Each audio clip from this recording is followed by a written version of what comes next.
Today is all about nailing our hypnotic interview so that we can have extremely powerful and profound client results. So, welcome to this live. And you might be thinking, maybe Fritz is going to tell me the questions, the best questions to ask inside my session. No, I actually will not be giving you the best questions for many reasons, but really, it's the things in between the questions that we really want to pay attention to. This is what our focus is inside our advanced conversational hypnosis sessions, because it's not about the words that we say, it's about how we say it, right? We take it a level up higher. So today, inside of this video, you will really grasp, or I'll give you the things to grasp to ensure that even if you're not trained in something like ACH, and when you're just talking to your clients inside your sessions, that you make it more powerful so that they can open up to you more and have their problem solved, the ones that they came to you with. So let's just begin. First of all, I'm actually going to answer that first question of why do I not give a whole list of questions for my students, or why don't we have a list of questions to ask? Well, this is the thing, right? If we have a few questions to ask, some clients might do well with the one question or the three questions that are like at the top three of that list, but some clients may not. And so the biggest principle inside our advanced conversational hypnosis trainings is that, it's very context related. We want to be able to really attune to our clients on the spot instead of plan things. Why? Because as humans, we are dynamic and we cannot predict how we act, feel in the future. So, and it's especially for ourselves, but imagine clients, right? We cannot simply assume that the 10 questions are going to do really well with that client, because I'm sure we've had a really good question in our mind that worked very well for client one, but client two was like, no, like gave you a one word answer. So that's really why the questions are not the important thing here. It's the response that our clients give us. And so the three things that you definitely want to ensure that you have inside your sessions is number one, curiosity. And I'm not going to stop talking about this. This is the most important part. And I know that you're already curious and you're probably like, yeah, I'm already curious, but are you really curious? Because I thought the same way too. I thought that I was very curious before using ACH. I come in to use ACH and I actually would overthink the session. Overthinking and curiosity at the opposite ends of the spectrum, right? So curiosity means that we are going into our sessions with the intention of getting to know the client without having to steer the direction in any way, without having any type of expectations that we're steering the session towards. So don't know about you, but I was the opposite of that, right? I wanted a specific result. I really hoped for a very specific type of breakthrough in my mind, and that really messed up a lot of my sessions. So curiosity is very, very important. When you ask your questions, are you coming from a curiosity or from a place of, oh, what do I ask next? What do I ask next? What is this client going to think of me? What if this client is only giving me 1 to 2 word answers? That's not curiosity, right? So what you want to do is really tap into that very curious part of you that is already there, and just get to know the client.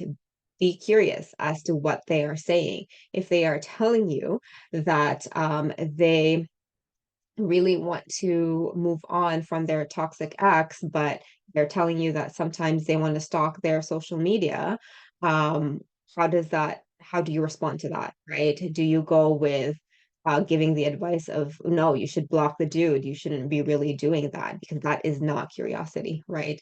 Curiosity is hearing that from the client and asking them, like, why do you want to stalk the his social media when you know that that's not good for you?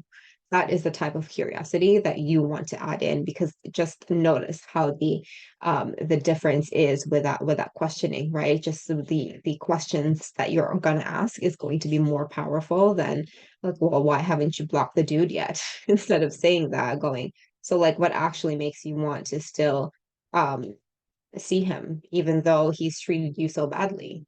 Like, that is such a simple question. There's no fancy language patterns that, I'm not going through any script at all, but that question is very what? Conversational, hence advanced conversational hypnosis. It's very conversational, and it helps your client put their guard down because you're just getting to know them. So this is such a underrated skill set, to be honest, but so, so, so important. So be curious, get to know your client and avoid freaking out. And I know these are all typical things that we all do. And that's why inside the advanced conversational hypnosis trainings, you get the support and the mentoring so that you can be more self-aware as to when you're doing this. Because when we're doing the demos, some of our students are definitely like, yeah, I definitely just overthought that, because I coach them and I tell them that they're overthinking instead of just being curious with clients. So that is the first principle. The second principle is kind of goes with the first part of the curiosity, which is to stop applying techniques or planning techniques. I don't know about you, but I have planned conversations in my head before, and they never ever turn out exactly the same way. I'm sure you have, right? You plan this conversation in your head, and when you actually talk to that person, it's not even close to what actually happens within that conversation. And it's the same thing that we do when we prepare or when we try to add techniques towards our clients. So a big thing is something like regression, right? We think that everyone wants to regress, everyone needs to have that memory. That's a video for a different day. But some clients do not want to regress to memories for a very, very good reason, right? The unconscious mind is protecting them from those specific memories. And do they need to? No, not necessarily, not right now. They might in the future, but at the present moment, it might not be the best for a client, because there are so many other ways that our clients can resolve their problem without having to force them to re-traumatize themselves through a forced regression. And I know this is not taught in traditional hypnosis trainings, because I was just told to regress because that's how it was. But truth of the matter is that's not always true. We barely have a lot of regressions, and even if the regressions are happen, they're very spontaneous, which means that it is how that person's unconscious mind wants to solve their issue. So the biggest principle in ACH is really, obviously we don't use techniques, we go by our client, we attune with our client, right? Because when our clients are talking, they are going to tell us exactly how they need their problem to be solved. For example, if a client comes to us, that toxic X thing example again, that client comes to us and says, I just want to move on, and I have all of these I stalk my ex and I feel this, I feel that, blah, blah, blah, blah, blah. What did that client just tell us? That is, it is through the emotions that they want their problem to be solved. That's it. If they're talking about emotions, I feel this, I feel guilty, I feel lonely, I feel depressed, all of these emotions is a sign that that person, if that person talks about all of these emotions, it is a sign that the unconscious mind is telling us this is how they want to solve their problem. It is through processing those emotions that they are going to solve their problem. So very, very simple, very, very basic. We get to make it simple for ourselves. So instead of applying techniques, wait for the client to give you the information and the unconscious processes, the unconscious expressions that they need in order to solve the problem, not the other way around. ACH is a very backwards approach. We don't come in with, I'm going to do this regression, blah, blah, blah, these metaphorical things. It's not about that. It's about waiting for the client to give us exactly what they need and utilize that, because that is how their unique unconscious mind wants to solve their problem. Okay, so hopefully that makes sense. And so the last one is this mechanical principle of, you're going through your hypnotic interview, you're talking to your client, and um the thing that we mechanically teach for the hypnotic interview inside the ACH trainings is we ask a question, and that very one question is the only question that is scripted, which is really what's the problem, what is going on, and any derivative of that question. So what is the problem? Based on that, our client is going to tell us what the problem is. And based on that answer, we look at that answer, and then based on that answer, we're going to formulate our new question. So we're not giving a list of 10 questions. What we are doing is waiting for the client's responses, and based on that, that is how we formulate our next question. That is it. Very simple. That's why we don't prep. That's why we don't script, because we are completely relying on the clients to tell us. And of course, we've been taught that all of the answers are within our clients, right? This is what it actually looks like to have sessions that are client based, not, okay, so you see yourself now trying to stalk your ex in his social media platform, go swish that. Like, make sure that there's a switch and you swish it away.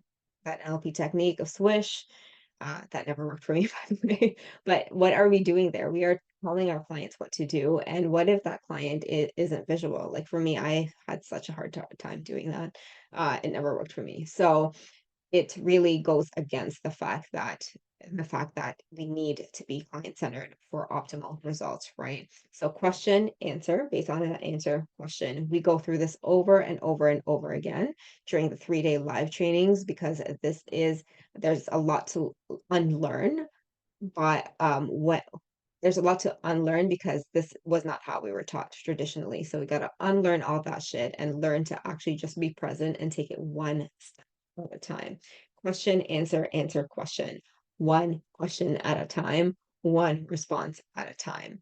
And so, of course, all of this is very, very simple, right? It sounds very simple, but not always easy. That's why you get the support inside the ACH training, so that you can apply it with your clients. And then if you have any trouble with any of the principles, then you can always have that support as well.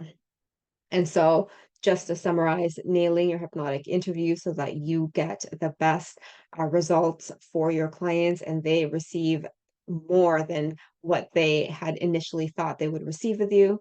It is really just through these three simple principles. Be curious, stop applying techniques, and just be present with a client. And then how you're going to ask your question is based on the client's answer from before. Ask what's the problem, they answer based on that answer. You ask your next question.